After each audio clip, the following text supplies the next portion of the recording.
Okay, so this is the board we will be playing on, and these are the ruins where both armies will face off.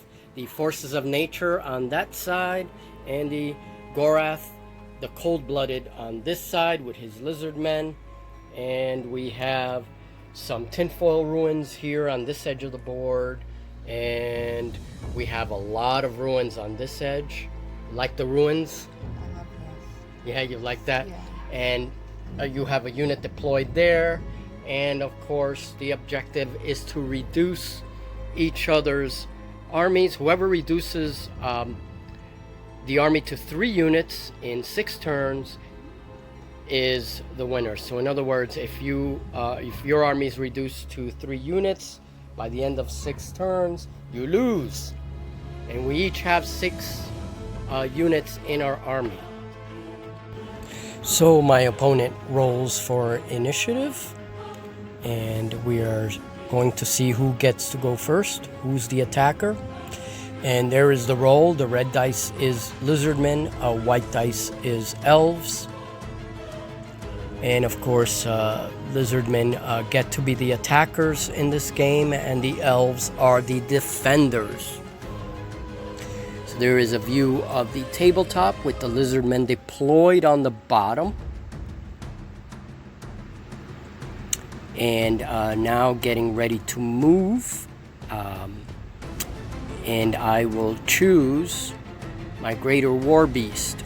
That is the first unit that is going to move. And he passes his move test, his order test. And there are no wild charges to check in this game, so we don't have to worry about wild charge tests. So the Greater War Beast moves 6 inches forward. And next, I roll a move test for a light infantry unit with the Snake Lord attached to it. And they pass, so they get to move 6 inches forward.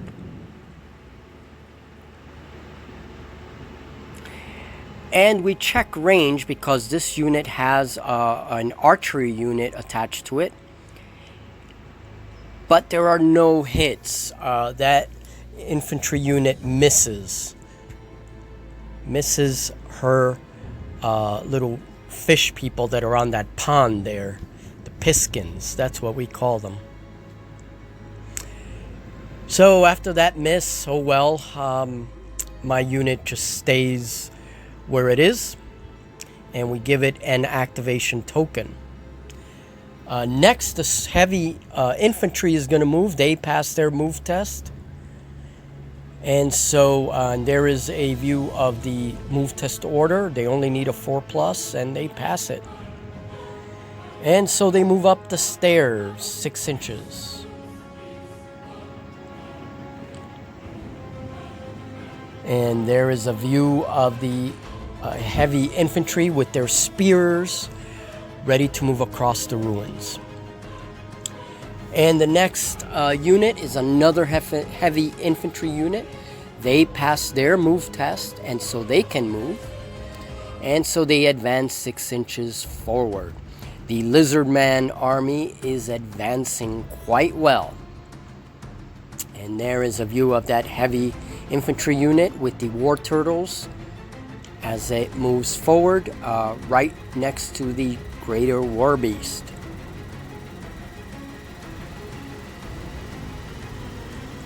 And now it's my light infantry unit with the mage attached to it, and they pass their movement order, and so the mage and all of its little familiars move 6 inches forward right behind the Greater War Beast.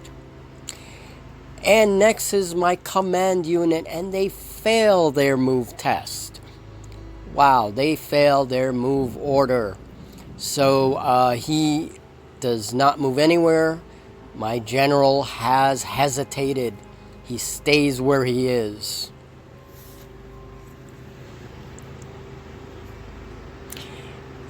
And immediately one of the elf units gets to move. And they move up the stairs. They pass the move test. There is a view of the roll of the past move test that the fairies use to move up the stairs to oppose the lizard men on the other side. And that is one of my favorite views of the fairies. There they are climbing the stairs.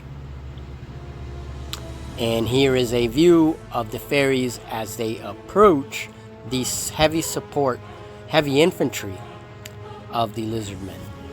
And there is the situation of the table, as we can see.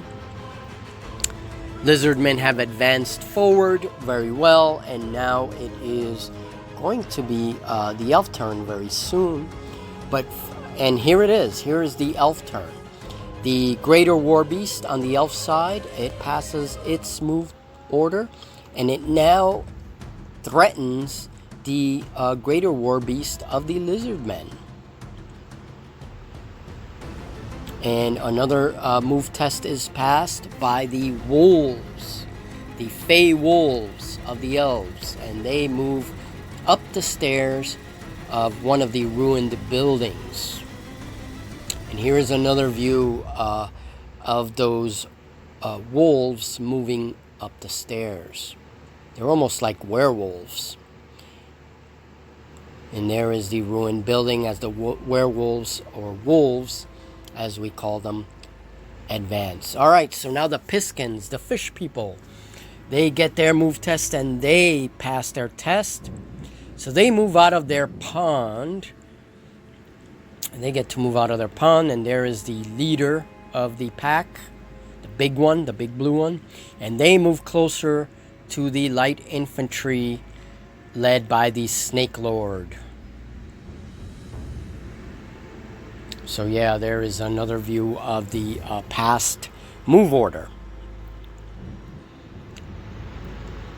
And so the elf command unit passes their move test, fortunately, and then Liana, Lady of the Wood, advances forward 6 inches towards a ruined building in the middle of the board. And there she is, Liana in the middle, and her 2 bodyguard war beasts on either side. The Wild Elves, a light infantry unit, now gets a move order. They don't have to test for wild charge because they are a light infantry unit. So they just move, they move 6 inches, and there is the gem to indicate that they have moved. And the lines are getting closer after the first turn. The lines between both armies are getting closer. This is the situation in the left flank, with 2 light infantry units approaching each other on the bottom and on top of the ruins as well. The right flank, now as the war beasts approach each other, Gorath has hesitated in the middle of the board on the deployment zone of the lizard men. And here, this is the fairies. They do not move because they took a reaction order last turn. And the battle lines are definitely closing. By the next turn, we will see some fighting. Here's another model's eye view of what Gorath sees. And the greater war beasts as they threaten each other, very close to combat. And that, folks, is end of part 1 of this battle report.